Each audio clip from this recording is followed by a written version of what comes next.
उफ, आज तो सूरज जैसे कलेजा ही जला देगा। जेठ की ये दोपहरी और ये लकड़ियां, शरीर का एक एक जोर जवाब दे रहा है। सुबह से भटक रहा हूँ पर सूखी लकड़ियां जैसे गायब हो गई हैं। इतना कम गट्ठर, इतने में तो 2 जून की रोटी का जुगाड़ भी मुश्किल है। पर अब और हिम्मत नहीं, गला प्यास से सूखा जा रहा है। अरे ये कैसे हो सकता है? नील सरोवर के बीचों बीच स्वर्ण मटका, और वो भी अशर्फियों और रत्नों से लबालब भरा हुआ। क्या मेरी किस्मत की चाबी भगवान ने आज यहीं छोड़ दी है? अरे रे रे रे, मेरी तो किस्मत जाग गई रे। अगर ये मटका मेरे हाथ लग गया तो फिर ये रोज रोज की लकड़ी काटने की झंझट ही खत्म। मोहिनी को रेशम की साड़ियाँ पहनाऊंगा और बच्चों को राजसी खाना खिलाऊंगा। विक्रम झट से पानी में कूदता है। जैसे ही वो मटके के पास पहुंचता है, मटका खुद ब खुद 5 फीट पीछे सरक जाता है। अरे ये मटका है या कोई चंचल मछली? हवा तो मेरी तरफ बह रही है, फिर ये दूर क्यों भागा? रुक जा भैया, कहाँ तक भागेगा? ये प्यासा मटका मेरे साथ गेम खेल रहा है। रुक जा बेटा, मैं तेरे बिना तो इस झील से बाहर नहीं निकलने वाला। इतना सुनहरा अवसर बार बार नहीं मिलता। आज तो तुझे पाताल से भी खींच लाऊंगा। अरे अरे, ये क्या हो रहा है? मेरा शरीर, मेरा हाथ, ये धुंधला क्यों हो रहा है? मैं अपने हाथ देख क्यों नहीं पा रहा? नहीं नहीं, ये मटका कोई खजाना नहीं है, ये तो कोई माया जाल है। बचाओ, कोई बचाओ मुझे। मोहिनी, रघु, बचाओ। नहीं नहीं, ये मटका कोई खजाना नहीं है, ये तो कोई माया जाल है। बचाओ, कोई बचाओ मुझे। मोहिनी, रघु, बचाओ। 1 महीना, पूरे 30 दिन बीत गए। लोग कहते हैं आप शहर चले गए होंगे काम ढूंढने, पर मेरा मन कहता है कि आप मुझे और इन मासूम बच्चों को बिना बताए कहीं नहीं जा सकते। हे ईश्वर, मेरा सुहाग कहाँ है? किस हाल में होगा? अचानक घर के अंदर से उसके छोटे बेटे की रोने की आवाज आती है। माँ, भूख लगी है, बापू कब आएंगे? आएंगे बेटा, तेरे बापू बहुत सारा खिलौना लेकर आएंगे। मोहिनी उसी रास्ते पर चलती है जहाँ विक्रम अक्सर लकड़ी काटने जाता था। चलते चलते वो नील सरोवर के उसी किनारे पहुँचती है। झाड़ियों के बीच उसे कुछ चमकता हुआ दिखता है। यह क्या है? यही, आप यही थे। ये कुल्हाड़ी गवाह हैं, पर आप कहाँ चले गए? क्या इस झील ने आपको निगल लिया? इतने में एक साधु बाबा आते हैं। बेटी, इस स्थान पर आंसू बहाना व्यर्थ है। यहाँ की मिट्टी सिर्फ खून और प्रतिशोध पहचानती है। कौन हैं आप? क्या आप जानते हैं मेरे पति कहाँ हैं? देखिए, मुझे उनकी ये कुल्हाड़ी मिली है। मैं इस झील का रक्षक भी हूँ और इसके श्राप का साक्षी भी। तुम्हारा पति उस स्वर्ण मटके के लोभ में फंस गया है। वो अब इस दुनिया में नहीं है, वह मटका लोक की कैद में है। मटका लोक? यह क्या बला है? महाराज, मुझे रास्ता बताइए, मैं उन्हें छुड़ा लाऊंगी। मूर्खता मत करो पुत्री, वो दुनिया इंसानों के लिए नहीं है। वहाँ एक ऐसी रूह का राज है जो मर्दों से नफरत करती है। अगर तुम वहाँ गई तो तुम भी एक पत्थर की मूरत बन जाओगी। वापस लौट जाओ, तुम्हारे घर में 2 नन्हे दीपक जल रहे हैं, उनके बारे में सोचो। यह कोई मामूली बात नहीं है। हमारे गांव के पूर्वजों ने कोई बहुत बड़ा पाप किया है, जिसका खामियाजा हमारी यह पीढ़ी भुगत रही है। अगर मेरे पति नहीं तो मैं जीकर क्या करूंगी? महाराज, चाहे पाताल लोक जाना पड़े या यमराज से लड़ना पड़े, मैं जाऊंगी। आप बस ये बताइए कि मैं उस दुनिया में दाखिल कैसे हूँ?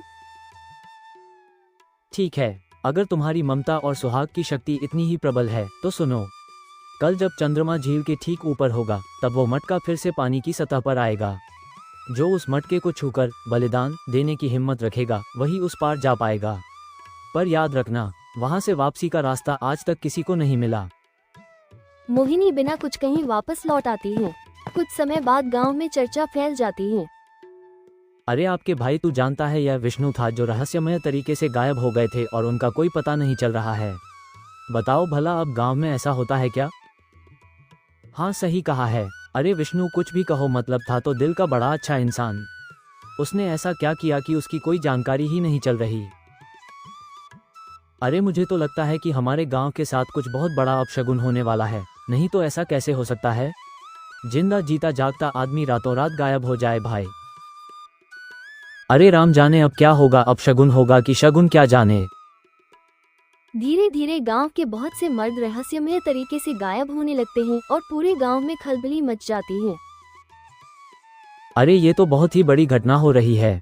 हे भैया, ये बिल्कुल तो वही घटना दोहराई जा रही है जो एक बार मेरे दादाजी ने बताई थी। उन्होंने कहा था कि बरसों पहले हमारे गांव से अचानक ही सारी मर्द गायब हो गए। बिल्कुल वही घटना आज फिर हमारे साथ दोहराई जा रही है हमारे गांव में। और भैया, अगर हमने कुछ नहीं किया तो हमारे गांव में जो गिने चुने मर्द बचे हैं ना, वही भी गायब हो जाएगी फिर औरतें, और वो क्या करेंगी? अब औरतें क्या करेंगे ये तो नहीं पता, पर हाँ, मेरे दादा ने भी बताया था कि यही किसी की बद्दुआ है हमारे गांव पर कहर बनकर बरस रही है। एक काम करते हैं, चलो मुखिया जी के पास चलते हैं, पर जरूर कोई फैसला लेना होगा। चलो। फिर दोनों मुखिया जी के घर पहुंचते हैं। अरे क्या हो गया, तुम लोग इतनी परेशान क्यों दिख रहे हो, क्या बात है? मुखिया जी समझिए, अब हमें कुछ ना कुछ तो करना ही पड़ेगा। पहले हमने सोचा था कि सिर्फ विष्णु ही गायब हुआ है, लेकिन इन कुछ दिनों में हमारे गांव से आधी से ज्यादा मर्द गायब हो गए। बताइए भला। अरे यह क्या बात कर रहे हो? आखिर यह हमारे गांव में क्या हो रहा है?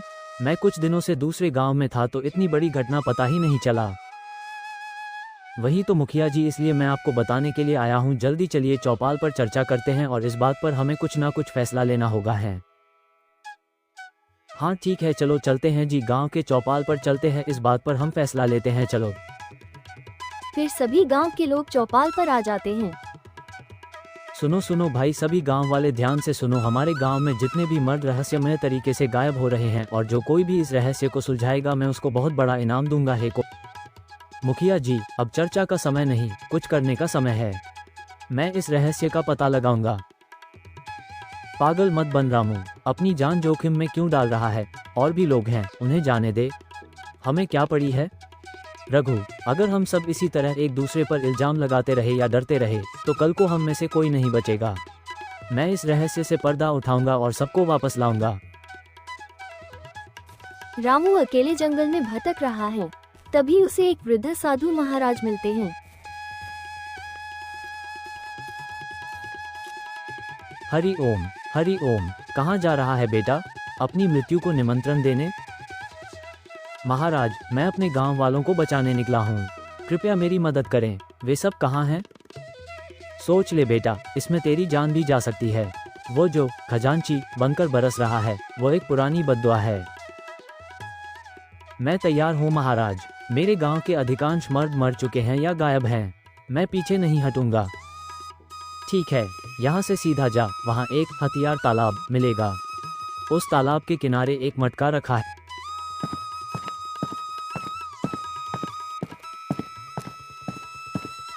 झील का पानी पूर्णिमा की चांदी जैसी रोशनी में चमक रहा था। चारों ओर सन्नाटा था, जिसे कभी कभी दूर जंगल में रोते हुए सियारों की आवाजें तोड़ देती थी। रामू किनारे पर खड़ा था, तभी झील के बीचों बीच पानी उबलने लगा। मोहिनी, पीछे हटो, देखो पानी का रंग नीले से काला हो रहा है। अचानक वही स्वर्ण मटका पानी के ऊपर प्रकट हुआ। उसकी चमक इतनी तेज थी कि आंखें चौंधिया जाएं। साधु की बात याद करते हुए झील में छलांग लगा दी। जैसे ही उसने मटके को छुआ, एक भयानक चक्रवात उठा। उन्हें ऐसा लगा जैसे उनका शरीर हजारों टुकड़ों में बंट रहा है। एक तेज चीख और फिर सब कुछ शांत हो गया। दूसरी दुनिया में पहुंच जाता है। बाप रे, यह मैं कहाँ आ गया? यहाँ की जमीन इतनी अजीब क्यों है? और ये पेड़, ये इतने गोल क्यों हैं? जैसे किसी कुम्हार ने मिट्टी से पूरी दुनिया बना दी हो। रामू आगे बढ़ता है और उसे एक विशाल मैदान दिखता है। वहाँ जमीन में हजारों मटके धंसे हुए हैं। ये तो मटकों की दुनिया है, लेकिन मैं यहाँ आया कैसे? और अब बाहर जाने का रास्ता कहाँ है? हे भगवान, मुझे यहाँ से निकालो। अचानक वातावरण में एक मधुर लेकिन डरावनी बांसुरी की धुन गूंजती है। कोहरे के पीछे से एक आकृति उभरती है। ओह, ये कौन है? इस अजीब जंगल में ये सुंदर लड़की? लड़की ने चेहरे पर एक नकाब पहना है। उसके बाल जमीन को छू रहे हैं। वो हाथ में एक सुंदर नक्काशीदार बांसुरी लिए हुए धीरे धीरे आगे बढ़ रही है। सुनो, ए लड़की, रुक जाओ, क्या तुम मुझे बाहर का रास्ता बता सकती हो? लड़की कोई जवाब नहीं देती, बस बांसुरी बजाती रहती है। रामू के पैर अपने आप उसके पीछे खींचने लगते हैं। यह क्या हो रहा है? मैं इसके पीछे क्यों जा रहा हूँ? रुक जा रामू, अपने कदम रोक। लेकिन मेरे कदम मेरे बस में नहीं है। ये धुन, यह मुझे खींच रही है। बांसुरी वाली लड़की रामू को एक ऐसी जगह ले जाती है जहाँ 3 विशालकाय मटके रखे हैं। उन मटकों में से इंसानी गर्दनें बाहर निकली हुई हैं। उनके चेहरे पीले और बेजान हैं। बाप रे बाप, ये तो मेरे गांव के लोग हैं। मुखिया जी, काका, आप सब यहाँ इस हालत में? रामू देखता है कि हर मटके में सिर्फ एक इंसान का सिर है, धड़ गायब है। तुम कौन हो? तुमने इन गांव वालों को मटके में क्यों कैद किया है? इनके शरीर कहाँ हैं? क्या कर दिया तुमने इनके साथ?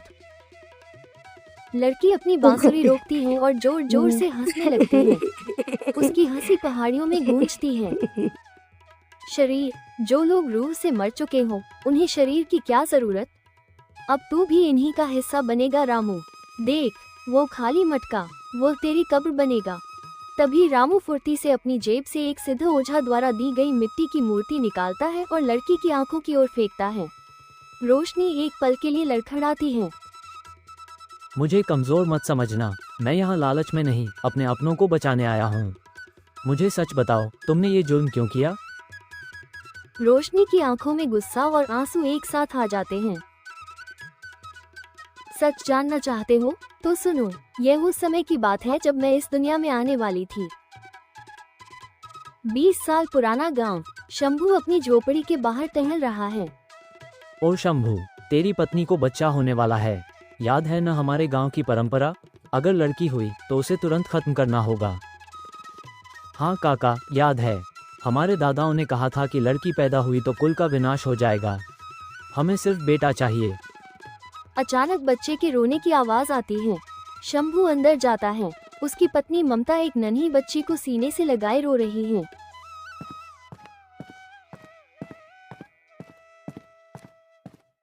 जी, हमारी बेटी हुई है।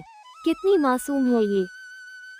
चुप हो जा, बाहर काका खड़े हैं। अगर उन्हें पता चला तो वे इसे मार देंगे। मैं झूठ बोल दूंगा। शंभू बाहर आता है और झूठी हंसी हंसता है। काका, बधाई हो, बेटा हुआ है। पूरे गांव में मिठाई बांटो। समय बीतता है। रोशनी 4 साल की हो गई है। उसे लड़कों के कपड़े पहनाकर रखा गया है। रोशनी बेटी, आज तुम 4 साल की हो गई। आज तक किसी को पता नहीं चला कि तुम मेरी बेटी हो। हे भगवान, इसे बचाए रखना। शंभू खिड़की से यह सुन लेता है। उसका चेहरा गुस्से से लाल हो जाता है। ममता, तूने मुझसे झूठ बोला। ये बेटी है। तूने 4 साल तक मुझे और पूरे गांव को धोखे में रखा। नहीं जी, यह आपकी संतान है, हमारा खून है। इसे मत मारिए। मैं पूरे गांव को खतरे में नहीं डाल सकता। ये पाप है।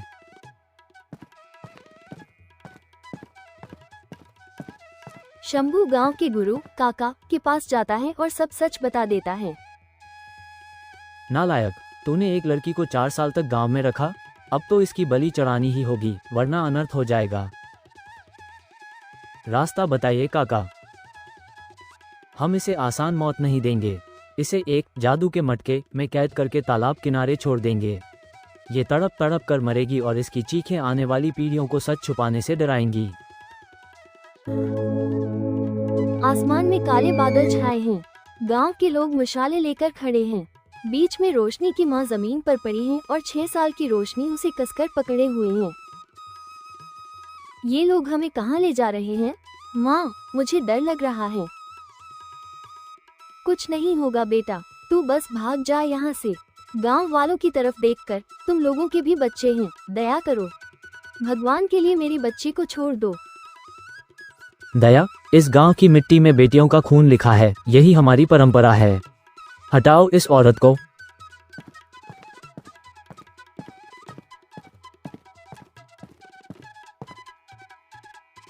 श्याम माँ को जोर से धक्का देता है। माँ का सिर एक नुकीले पत्थर से टकराता है। एक चीख गूंजती है और माँ निढाल हो जाती है। माँ, देखो, माँ के सिर से खून निकल रहा है। उठो माँ। गांव वालों की तरफ मुड़कर, तुम सब राक्षस हो। मेरी माँ को मार दिया तुम लोगों ने। इसके बोल बहुत फूट रहे हैं। तांत्रिक बाबा, इसे ऐसी सजा दो कि इसकी आत्मा भी कांप उठे। एक बूढ़ा तांत्रिक आग के सामने बैठा है। वो मंत्र पढ़ रहा है। उसके सामने एक मिट्टी का मटका रखा है जिस पर लाल धागे बंधे हैं। ओम ह्री क्लीम, कैद हो जा इस मिट्टी के अंधेरे में। एक काली रोशनी निकलती है और नन्ही रोशनी खींचकर मटके के अंदर समा जाती है। मटके का ढक्कन अपने आप बंद हो जाता है। यहाँ बहुत घुटन है, माँ, मुझे बाहर निकालो, मुझे सांस नहीं आ रही। शंभू, इसे तालाब के सबसे गहरे किनारे पर रखा। 2 दिन तक ये प्यासी प्यासी इसी मिट्टी में दम तोड़ेगी, तब जाकर इस गांव का दोष मिटेगा।